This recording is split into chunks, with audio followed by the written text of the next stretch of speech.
Wala. Kakain na naman kami sa labas, hindi na kami sa kubo. Andito na kami kakain sa Parisan. Iwatitiw. Kasi bali-balita, dinadayo daw tong ano na to eh. Itong lugar na to. Mga kabulabog, so tikman natin yung recipe ni Madam Ate Bebang na talaga namang Watitiw lagi. dinadagsa ng bulabog. Watitiw. Yung si Watitiw, ano yun? Yun yung ano niya. Anak. So siya yung may-ari ng tulda. Oo, nakaka-afford na silang kumain sa labas. Siyempre, Ngayon lang yan. Ngayon lang yan. Saan sa labas? Pwede pa tayo. Hindi ba kayo sanay sa labas tayo lang ito ang kain? Sanay sa kubo. Ay, pa-flex natin yung ano niya. So ngayon, malalaman natin kung ano ba talagang lasa niyang ano. Paris. Paris. Nalagay pa yung buti pa yung Paris. Wala pa lamang may Paris na. So, kumain ka ng Paris para wow! Kasama na?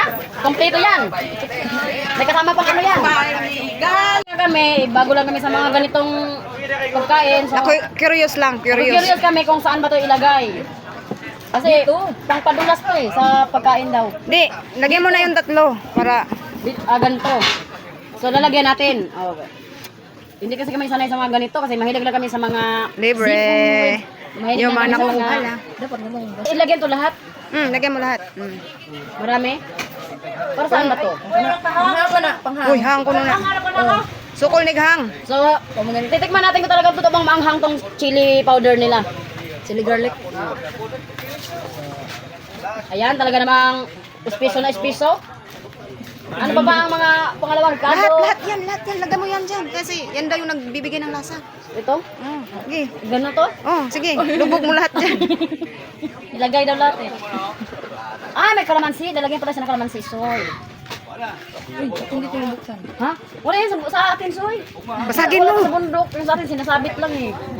Dagdags. So, meron silang pepper. Oh, as usual, di rin Kalamansi. Talagang secure na secure yung mga laganan nila yun. Ano yan? Asukal. Ito yung Niti Pinay Watitiw Shopee. Oh, yan. Uy, wait, ibutan na niyo mo? Alam mo siya? Wala pa. Lagyan na ng kalamansi.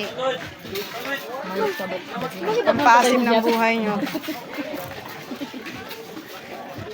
Kulabog, napakalapot ng kanilang sauce. So ngayon, titikman na natin. Nauna ka nang tumikim. Titikman na natin. Nilalagyan pa ito ng kalamansi, syempre.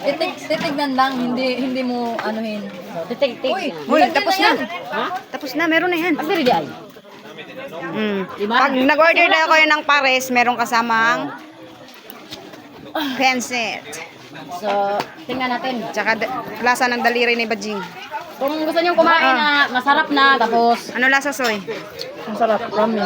Dito na kayo sa Matiteo. Ang sarap. at siguro maniniwala ko kasi Hindi galing tulad yun sa sa sa Sugon. Sige. Ang sarap talaga. Oh, lami? Ha? May patilaw? Lami, Jod? Yung ano nila, yung sinangag nila mabango.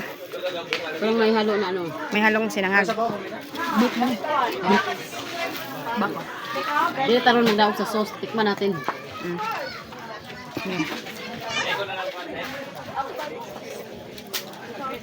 Sarap. Lami. Sarap. Hindi ko malapot ang lang. Lami ag ka ng garlic mo. Kay kuan ba? Crispy. Mga Crispy ang sticky garlic. lang sauce na. So, Sticky lang. kailangan sabaw.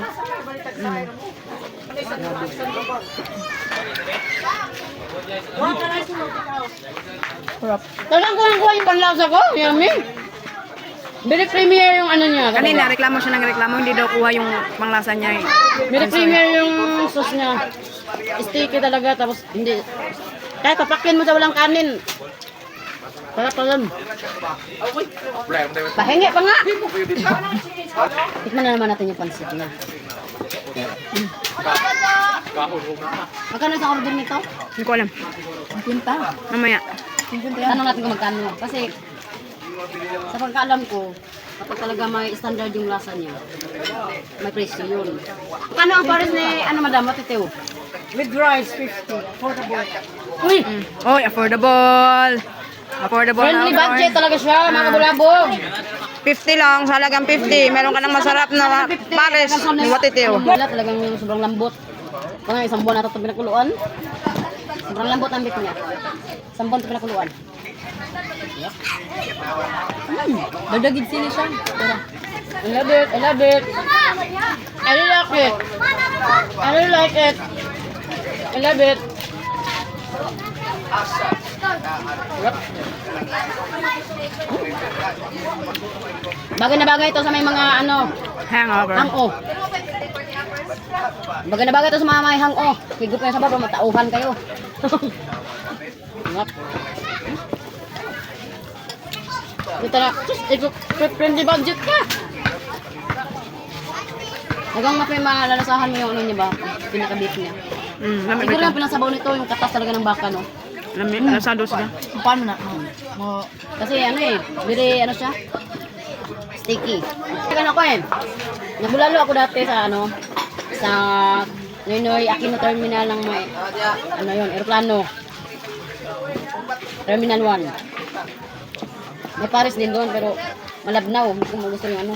Kasi masarap talaga kapag sticky yung ano niya. Hawat basakon pa.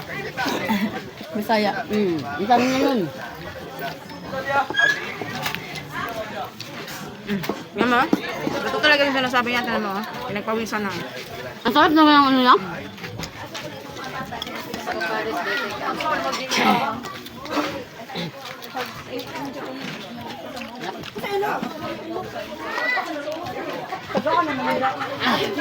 Yummy. Sarap ng ano nyo ito eh. May rice pa? Additional rice? Pinagpawisan ako. Uy. Ito yung may-ari ng ano. Parisan ni Watitio. Si Madam. Madam. Sa mga gustong mag-try dyan ng pares, try nyo dito kay Watiteo. Pero unja. Daghanon niya. Para mas hindi kayo makasaya dyan yung natikman. Kapag natikman nyo, talagang Babalik-balikan. Babalik-balikan niya. Hindi ako maluto. Kayo busog ko. Okay rin na naman. Kana. Pwede pa man mo-additional. Di na ka. pwede pa ma-additional? Oo.